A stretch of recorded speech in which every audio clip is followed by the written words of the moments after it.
경제 현안을 보다 쉽게 풀어보는 경제 읽기 시간입니다. 오늘도 다양한 경제 이슈들 김대호 경제학 박사와 함께 짚어보겠습니다. 어서 오세요. 네, 반갑습니다. 예.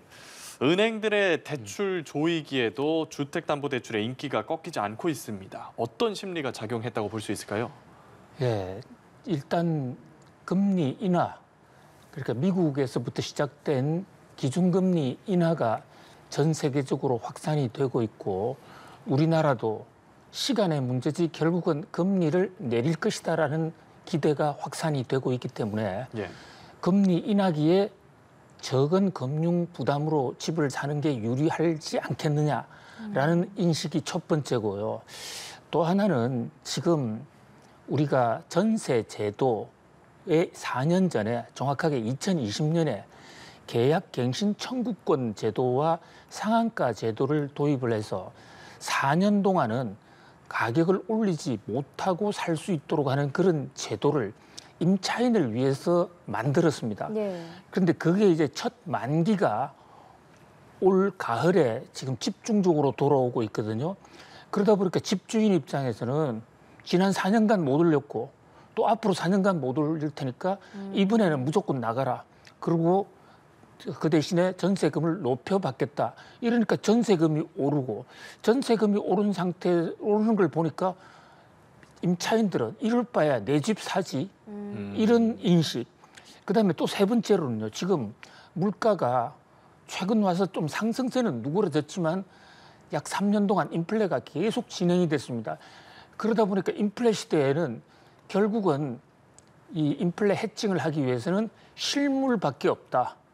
나머지는 결국은 인플레에서 실질 가치가 떨어질 수 있다. 이런 세 가지 요인이 한꺼번에 겹치면서 시중은행들에 대해서 대출을 받자 이러는데 또 거기다가 이제 원래 스트레스 DSR 제도라고 해서 대출 한도 규모 줄이는 것을 7월 달까지 하려다가 이것을 9월 달로 2달 연기했습니다. 예. 예. 그러니까 앞으로 대출이 더 줄어든다. 그렇다면 대출 줄어들기 전에 대출 받자.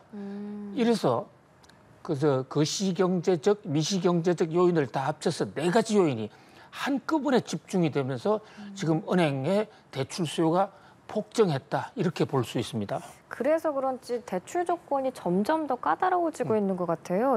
먼저 우리은행이 주택을 한 채라도 소유하고 있으면 수도권에서 신규로 주택을 구입할 때 주택담보대출이랑 전세자금대출을 하지 않기로 했는데 이거는 굉장히 초강수 대책인 거죠. 그렇습니다. 상당한 이 강력한 대책으로 볼 수가 있습니다.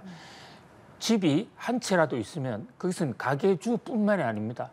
가계 구성원 중에 아들이나 자녀 또는 할머니, 할아버지를 다 통틀어서 한 채라도 있으면 대출해주지 않겠다 이런 겁니다. 예. 뭐 대신에 기존의 집을 팔고 새 집을 살 때는 처분 조건으로 대출이 되긴 합니다만은 금융 당국이 각 은행별로 대출 한도를 줄여라고 강력히 주문하면서 각 은행들이 그 대출 수요를 줄이는 방안을 여러 다각도로 지금 검토하고 있는데요.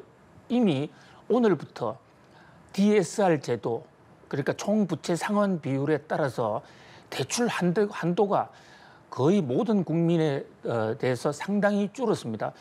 그러니까 6천만 원 정도의 연소득이 있는 사람이 30년 만기 대출을 빌린다고 그러면 대출 한도가 집을 살 때 약 4억 원 정도 됐는데 요게 이제 3억 한 4천만 원 정도 해서 6천만 원이 줄어듭니다. 그건 대출 금액에 따라서 줄어드는데 뭐 평균 10% 이상 줄어든다고 볼 수가 있겠습니다. 거기다가 이제 이 집이 있는 사람에 대해서는 징벌적으로 전세자금 대출까지 해주지 않는 나름대로의 강력한 대책을 세우는데 시중은행들 입장에서는 이렇게 하지 않으면 정부가 제시한 목표를 채울 수가 없고 또 정부 입장에서는 현재의 대출 증가 추세를 그대로 방치했을 경우에는 국가 경제 안정 기조가 무너질 수 있다. 이런 면에서 여러 가지 고육지책으로 보여집니다. 그러나 9월 2일, 그러니까 오늘부터 이제 예. DSR이 시행이 되기 때문에 더 강도 높은 스트레스의 DSR이 시행되기 때문에 적어도 7월 달, 8월 달에 있었던 과잉된 대출 수요, 9월 달부터 DSR이 강화될 때니까 그 전에 이제 대출을 좀 확보하자.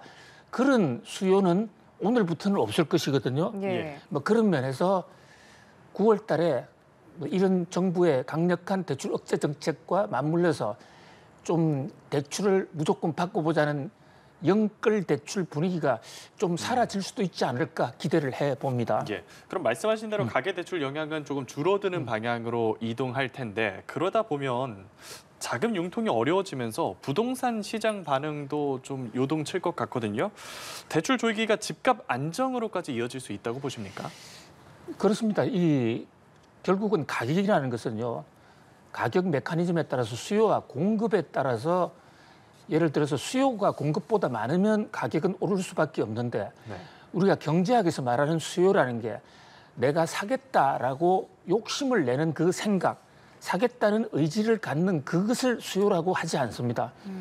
돈의 실탄에 뒷받침이 있는 능력 있는 사고 싶다는 마음, 이것을 경제학에서는 수요라고 그러거든요. 예. 그런데 거대한 부동산이라는 이 자산을 살 때는 자기 돈만으로 사기가 어려운 경우가 많은데 대부분 금융 자산을 플러스해서 사게 됩니다. 그런데 금융권에서 돈을 제대로 빌려주지 않으면 결국은 사겠다는 실제 유효 수요가 줄어들기 때문에 가격은 떨어질 가능성이 상당히 높습니다. 그러나 다만 이 대목에서 우리가 좀 걱정해야 될 것은요. 정부 정책이 갑자기 특히 우리은행처럼 날벼락처럼 한 주택이라도 있어도 대출을 하지 않겠다 이러면 그동안에 오랜 기간 집을 갈아탄다든지 어떤 나름대로 주거 마련을 준비해왔던 사람이 선의의 피해를 받을 수 있거든요. 예. 이런 문제에 대해서는 좀 고려해 볼 필요가 있고요. 또 하나 DSR, 스트레스 DSR 제도를 통해서 대출 한도를 줄이게 되면 예. 그동안에는 대출 한도 제한이 없었기 때문에 적었기 때문에 고주택을 집중적으로 샀는데 이제는 한도 줄이면 좀 저가의 주택을 금융 자산을 통해서 살 수가 있어요. 그렇죠. 그래서 강남에서 시작된 이 부동산 열풍이 서울의 강북 쪽으로 또는 수도권 쪽으로도 확산세는 풍선 효과가 있을 수도 있거든요. 예. 이런 대목에 대해서도 좀 세심한 관리가 필요할 것으로 보여집니다. 네, 지금 뭐 워낙 주담대가 늘고 또 그에 따른 이자 부담을 하고 있는 분들도 많이 계셔서 그런지 지금 가계 여윳돈이 역대 최장인 8분기째 감소를 하고 있습니다. 가장 큰 원인은 뭘까요? 한마디로 물가 때문입니다. 아. 인플레 때문에요. 물가가 많이 오르지 않았습니까? 요즘 시장에 나가서 식료품이나 생필품을 사려는 아마 주부들 뿐만 아니라 전 국민들이 숨이 콕콕 막힐 것으로 보여집니다. 예. 최근에 들어와서 상승폭이 좀 줄었다고는 하지만 작년, 재작년에 올랐던 게 떨어지지 않은 상태에서 폭등한 상태에서 좀 더 올랐단 말이죠. 예. 그러다 보니까 상승률의 둔화에도 불구하고 체감 물가가 상당히 높습니다. 근데 실제로 이제 조사를 해보니까요. 우리나라 전국 평균 가구들이 벌어들이는 소득에서 이제 물가 상승분에 따른 어떤 비용 지급을 빼고 나서 남는 돈, 그것을 가구 흑자액이라고 그러는데요. 이 가구 흑자액이라는 것은 모아놨다가 자녀들 학비도 줘야 되고 결혼 자금 등도 써야 되는데 이게 지금 가계 여윳돈이 8분기 연속으로 지금 감소하고 있습니다. 네. 생계비가 많이 드니까 소득은 조금 늘었는데 물가는 소득보다도 더 늘으니까 실질 소득이 감소한 겁니다. 예. 그러다 보니까 생필품 먹고 사는 문제 빼고는 나머지 소비를 잘 하지 않게 되고 그렇게 되면 또 자영업자들이라든지 이런 경우에는 매출이 줄어들고 우리나라 지금 수출 굉장히 좋습니다.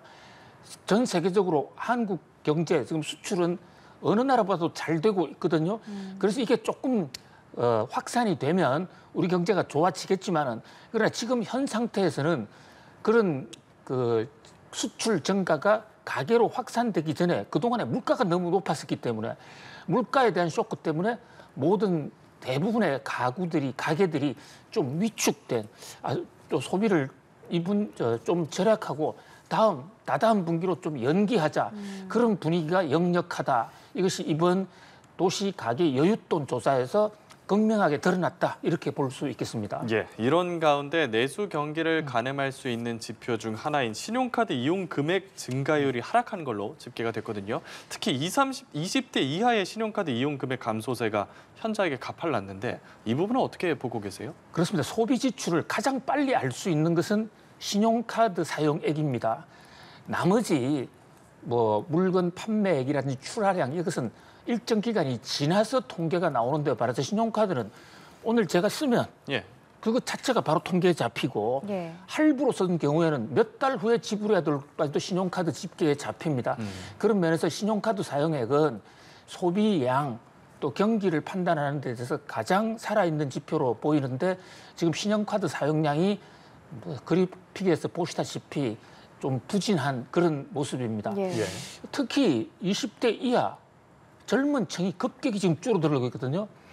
젊은 층의 인구가 지금 상대적으로 줄어드는 것도 한 요인이지만 20대 취업률이 각종 통계에서 지금 노년층 취업률보다 낮게 나오지 않습니까? 예.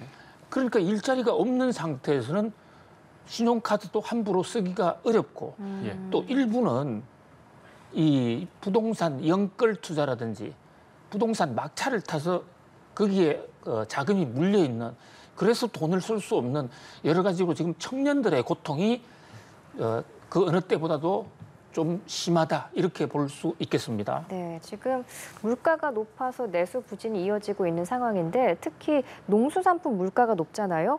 여름 배추 가격이 크게 치솟으면서 올해 김치 수입이 크게 늘었습니다. 규모가 어느 정도나 는 건가요? 그렇습니다. 지금 김치, 배추 우리나라가 전 세계적으로 가장 많이 소비하는 건데요. 우리나라가 생산해서 수출을 해도 뭐 너무나 당연한 것으로 받아들일 수 있는 우리나라의 대표적인 상품이 배추인데 예. 올해 들어서는 오히려 거꾸로 우리가 수입을 했는데 전년 동기 대비 무려 7%나 수입액이 늘었습니다. 그 1월부터 7월까지의 김치 수입 금액을 보면 9,847만 달러, 뭐 거의 억 단위의 지금 억 달러 단위의 양을 해외로부터 수입해 오고 있다. 이렇게 볼 수가 있습니다. 그나마 수입을 해올 수 있기 때문에 김치, 배추 가격 폭등을 막았다. 이렇게도 볼 수 있지만 우리가 이렇게 전 국민 음식인 배추가 날씨에 따라서 생산량이 이렇게 급격하게 변동되는 거, 이 대목에 대해서는 좀 농수축산부 차원에서 우리 배추 생산 문제에 대해서 좀 국가적인 차원에서 여러 가지 좀 대책이 필요한 것으로 보여집니다. 예, 김치를 수입하기도 하는데 그래도 김치를 수출하는 수출량도 늘고 있거든요. 올해 1월에서 7월 김치 수출액이 지난해 동기보다 3.7% 증가했다고 하는데 어떤 나라에서 우리 김치를 이렇게 좋아합니까? 예, 미국이나 유럽, 뭐 특히 뭐 저도 그 미국에서 살면서 한국 김치 하루도 빼놓지 않고 먹었는데 특히 우리 교포들이나 예. 그다음에 이제 이미 미국 시민권을 가진 사람이라고는 하더라도 우리나라하고 좀 인연이 있는 사람들을 중심으로 늘어나다가 요즘은 일반 대중으로도 좀 확산이 되고 있습니다. 예. 그런데 이제 국내 배추가 부족한 상태에서 해외 수출을 하면 우리나라의 수출량이 늘고 우리나라 K푸드의 외연 확산이라는 점에서는 감사하긴 하지만 이럴 때 국내 물가를 자극할 수 있거든요. 그런 면에서도 우리가 좀 배추 같은 생필품에 대한 수요 공급 관리, 수급 관리 좀 더 과학적으로 할 필요가 있다고 볼 수 있겠습니다. 네, 알겠습니다. 오늘 경제읽기 김대호 경제학 박사와 함께했습니다. 고맙습니다. 감사합니다.